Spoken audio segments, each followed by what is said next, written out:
Саясатчылар буга чейин айтып атышпады көпчүлүгү. Мен мына биринчи жолу айтып атамын. Ой, Манас шаары борбор болот экен, Манас шаары борбор болуп кетиши мүмкүн экен, тияк деп. Аны келечек көрсөтөт. Биз ошого татыктуу болсок, эмне үчүн болбойт? Болот, Кудай кааласа.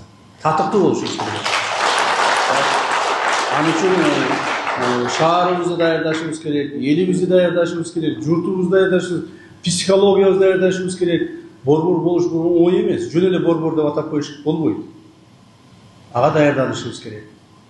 Аны үчүн биздин мына өзүңүздөр көрүп атасыңар, азыр эле ушул имараттан чыга калып эле карасаңар, кандай деген чоң бизде стройкалар жүрүп атат. Канчалык көптөгөн финансылык каражаттар Жалал Абадка келип атат.